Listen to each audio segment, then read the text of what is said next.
Assalamu alaikum, chers frères et sœurs. Vous pensez tout partager avec vos amis est une preuve d'honnêteté et de transparence? Et si je vous disais que cela pourrait être une grave erreur? Imaginez ceci. Vous confiez à votre ami le détail d'un projet que vous avez soigneusement élaboré pendant des mois. Vous êtes excité, sûr que cette personne partagera votre enthousiasme.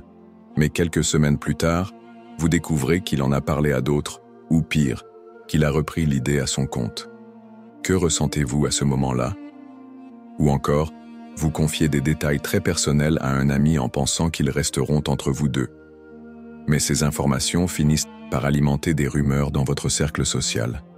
À quel moment alors, la confiance se brise-t-elle? Dans cette vidéo, nous allons explorer une réalité souvent ignorée. Le partage excessif peut nuire à vos relations, à votre confiance en vous, et même à votre bien-être émotionnel. Il est naturel de vouloir se confier à ceux qui comptent pour nous, mais où tracer la limite? Pourquoi garder certaines choses pour soi est-il parfois une meilleure option? Préparez-vous, car ce que vous allez découvrir pourrait transformer votre façon de voir l'amitié, la confiance et les limites dans vos relations. Êtes-vous prêt à revoir vos habitudes? Avant de commencer cette vidéo, n'oubliez pas de liker cette vidéo, car cela nous donne beaucoup de force pour continuer à partager du contenu bénéfique. Et je vous invite à vous abonner à notre chaîne et d'activer la cloche de notification pour rester informé de nos prochaines publications sur la foi islamique. Merci et bonne vidéo. Les amitiés occupent une place centrale dans nos vies. Elles nous apportent du réconfort, de la joie et un sentiment d'appartenance. Les vrais amis sont souvent les premiers à nous soutenir dans les moments difficiles et à célébrer nos réussites. Mais pourquoi les amitiés sont-elles si essentielles? Premièrement, les amitiés jouent un rôle crucial dans notre bien-être mental et émotionnel. Avoir des personnes à qui se confier nous aide à gérer le stress et à surmonter les épreuves. De nombreuses études montrent que les relations amicales solides peuvent même améliorer notre santé physique, en réduisant l'anxiété et en renforçant notre système immunitaire. Deuxièmement, les amis nous permettent de mieux nous connaître. À travers leurs retours et leurs perspectives, nous découvrons des aspects de nous-mêmes que nous n'avions jamais envisagés. Ils peuvent aussi nous pousser à grandir, à sortir de notre zone de confort et à relever des défis que nous aurions autrement évités. Enfin, les amitiés apportent un équilibre émotionnel. Dans un monde parfois exigeant et stressant, elles servent de refuge, un espace où nous nous sentons acceptés pour ce que nous sommes vraiment. Mais voilà où les choses se compliquent. Les amitiés, aussi belles soient-elles, ne sont pas toujours sans limite. Et c'est là que des questions importantes se posent. Est-il vraiment nécessaire de tout partager avec nos amis? Où tracer la ligne entre transparence et excès? Peut-on risquer de fragiliser une relation en dévoilant trop d'informations personnelles? Les amitiés, comme toutes les relations, nécessitent un équilibre. Trop partager peut parfois étouffer la relation, créer des malentendus ou ouvrir la porte à des conflits. Alors, comment profiter des bienfaits des amitiés tout en protégeant une partie de notre jardin secret? C'est ce que nous allons approfondir dans la suite. 3.1 Problème de confidentialité, 1500 caractères. L'un des plus grands dangers du partage excessif avec nos amis réside dans la violation de la confidentialité. Lorsque nous dévoilons des détails personnels, des secrets ou des informations sensibles, nous mettons notre vie entre les mains d'autrui. Si, par erreur ou intentionnellement, ces informations sont mal utilisées ou transmises à d'autres, les conséquences peuvent être graves. Prenons un exemple. Vous confiez à un ami une difficulté familiale ou professionnelle que vous traversez, en toute confiance. Pourtant, cette information se retrouve un jour dans la conversation d'un cercle plus large. Une situation qui, au départ, était personnelle et privée, devient maintenant un sujet de discussion parmi des personnes qui n'avaient pas à y être impliquées. Le pire, c'est que vous ne saurez jamais si cette divulgation a eu des conséquences négatives sur votre réputation ou sur vos relations. En effet, une fois que des informations sont partagées, vous perdez le contrôle sur leur utilisation. L'amitié, aussi sincère soit-elle, ne garantit pas que vos données personnelles resteront à l'abri. Le problème n'est pas seulement la trahison, mais aussi le fait qu'il devient très difficile de revenir en arrière une fois que l'intimité a été partagée à trop grande échelle. Pour éviter cela, Il est essentiel de savoir à qui et dans quelles circonstances partager des informations sensibles. Certains amis peuvent être plus respectueux de la confidentialité que d'autres, et il est important de s'en rendre compte avant de confier des secrets qui pourraient nous nuire si mal gérés. 3.2. Malentendus et tensions, 1500 caractères. Un autre risque majeur du partage excessif avec nos amis réside dans les malentendus et tensions qui peuvent survenir. Ce qui commence comme une conversation honnête peut facilement dégénérer en conflit, surtout si la personne à qui vous vous confiez interprète vos propos différemment de ce que vous aviez prévu. Prenons le cas d'une situation où vous vous ouvrez à un ami sur un problème relationnel que vous vivez avec un autre ami commun. Vous exprimez vos frustrations, pensant que vous êtes simplement en train de discuter. Mais, à un moment donné, votre ami interprète vos paroles comme une critique personnelle à son égard, où il prend vos confidences comme un jugement sur sa propre situation. Les malentendus peuvent mener à des tensions inutiles. Les émotions peuvent s'emballer, les incompréhensions s'accumuler, et les relations se dégrader sans qu'il y ait de raison réelle. Ce n'est pas seulement que vos intentions sont mal interprétées, mais que l'information partagée, qu'elle soit banale ou significative, peut être perçue comme une trahison par celui à qui elle est adressée. En fin de compte, il devient difficile de revenir à une relation saine. Des ressentiments peuvent se développer, et des conflits, qui auraient pu être évités, peuvent survenir. Ainsi, le partage excessif peut causer plus de mal que de bien, surtout lorsque les frontières émotionnelles ne sont pas respectées. 3.3. Jalousie ou comparaison, 2000 caractères. L'un des effets les plus sournois du partage excessif est l'alimentation de la jalousie et de la compétition au sein d'un groupe d'amis. À force de dévoiler ses réussites, ses possessions, ses relations ou même ses projets futurs, on crée un terrain fertile pour que d'autres ressentent de la frustration, de l'envie, voire de la rancune. Imaginons un instant, vous avez récemment eu une promotion au travail et vous partagez votre joie avec un ami proche, en espérant qu'il se réjouira pour vous. Cependant, au lieu de partager votre bonheur, votre ami commence à se comparer à vous. Peut-être qu'il se sent moins accompli dans sa propre carrière ou qu'il ressent une forme de pression à atteindre vos résultats. Ce type de comparaison peut entraîner des sentiments négatifs chez votre ami, tout en affectant la dynamique de la relation.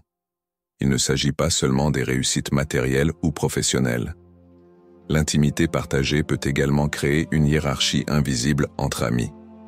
Par exemple, si vous avez une vie amoureuse épanouie et que vous en parlez fréquemment, cela peut générer de la jalousie chez un ami qui, lui, traverse des difficultés relationnelles. Au lieu d'un sentiment de soutien mutuel, vos confidences risquent de devenir une source de compétition. Cela peut créer une distance entre vous et vos amis qui se sentent menacés ou incapables de suivre vos progrès. La jalousie, alimentée par des partages constants, détruit la sincérité des amitiés et transforme des moments de joie en terrain de comparaison. De plus vous partagez d'informations personnelles sur vos réussites et échecs, plus vous risquez de vous retrouver dans des conversations qui ne sont pas véritablement bienveillantes.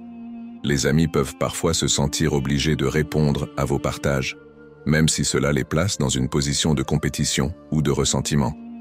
Ce cercle vicieux peut fragiliser l'amitié sur le long terme et finir par créer des fossés entre vous et vos proches. 4.1. Projet futur. 1500 caractères. L'un des aspects les plus importants à garder pour soi est vos projets futurs. Il est tentant, lorsqu'on a une idée excitante ou un projet ambitieux, de le partager immédiatement avec ses amis. Cependant, il est souvent préférable de protéger vos ambitions jusqu'à ce qu'elles soient réalisées, ou du moins bien avancées. Pourquoi ? Parce que lorsque vous partagez trop tôt un projet, vous vous exposez à plusieurs risques. Premièrement, vous ouvrez la porte à des critiques, qu'elles soient constructives ou destructrices. Vos amis, même s'ils ont de bonnes intentions, peuvent émettre des doutes qui vous affecteront plus que vous ne le pensez. Cela peut vous décourager ou même vous faire perdre confiance en votre idée. Deuxièmement, il y a la question de l'opportunité. Vos amis peuvent commencer à se sentir responsables de votre succès, ou pire, à se comparer à vous, créant ainsi une tension ou une rivalité. Un autre aspect à considérer est la jalousie latente. Plus vous partagez de détails sur un projet qui vous passionne, plus vous risquez de créer des ressentiments dans votre cercle social. Il est important de comprendre que tous vos amis ne partageront pas la même joie ou la même excitation que vous à propos de vos ambitions. Ceux qui ne sont pas dans le même état d'esprit ou qui traversent une période difficile peuvent percevoir vos projets comme une pression ou pire, une forme de compétition. De plus, garder vos projets pour vous jusqu'à ce qu'ils soient réalisés vous permet d'être plus stratégique dans leur mise en œuvre. Vous pouvez travailler en toute liberté sans être influencé par des opinions externes, qu'elles soient positives ou négatives. Le jour où vous aurez quelque chose de concret à montrer, vos amis seront plus enclins à vous soutenir, car ils verront que vous avez agi avec détermination. 4,2 Détails de la vie personnelle ou familiale, 1500 caractères. Les détails de votre vie personnelle et familiale sont un autre domaine où il est sage de poser des limites.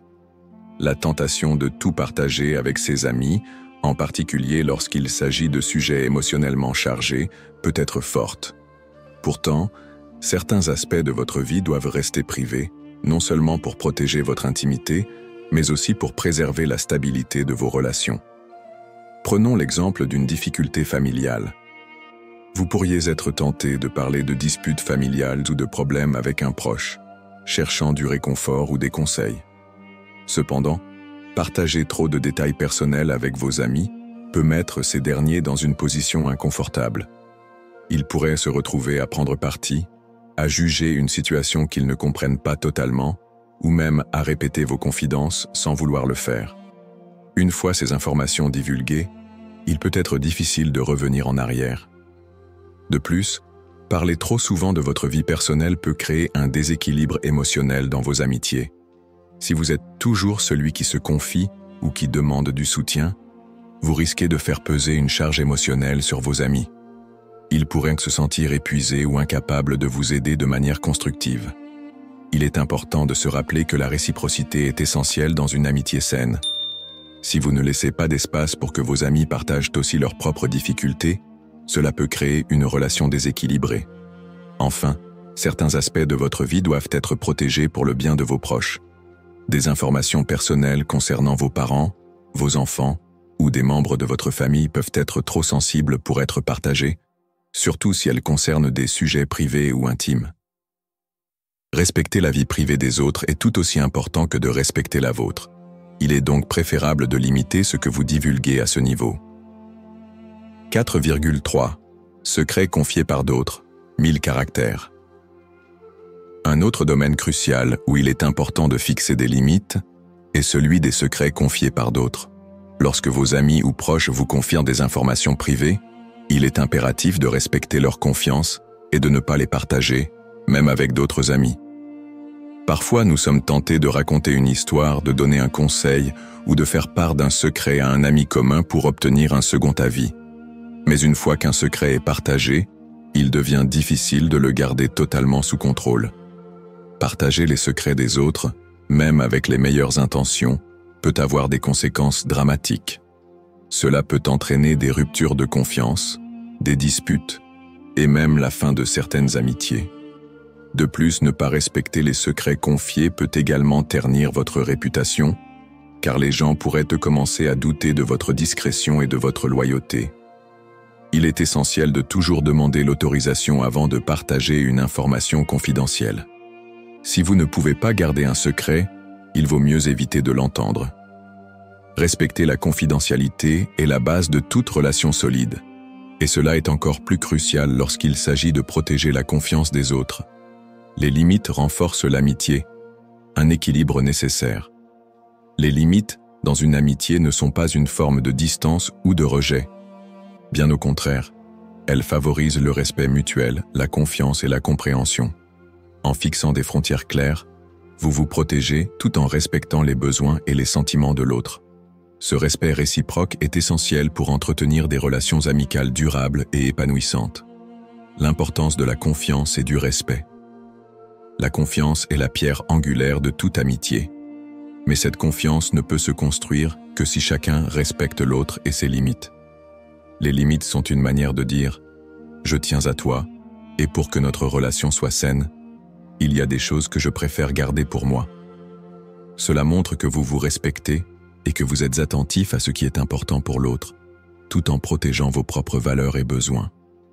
Les amitiés les plus solides sont souvent celles où chaque personne sait où se situent les limites. Si vous avez des attentes ou des besoins spécifiques et que vous les exprimez clairement, vous permettez à votre ami de mieux vous comprendre et de réagir de manière appropriée. Par exemple, si vous êtes une personne qui apprécie particulièrement l'intimité et que vous préférez garder certaines informations privées, il est essentiel que vos amis sachent cela. De même, si vous avez besoin de plus d'espace ou si vous êtes sensible à certains sujets, le fait de poser ces limites de manière claire et honnête contribuera à éviter des malentendus. Éviter la dépendance émotionnelle. Les limites aident aussi à éviter la dépendance émotionnelle. Une amitié saine repose sur l'équilibre entre l'indépendance de chaque individu et le soutien que vous vous apportez mutuellement.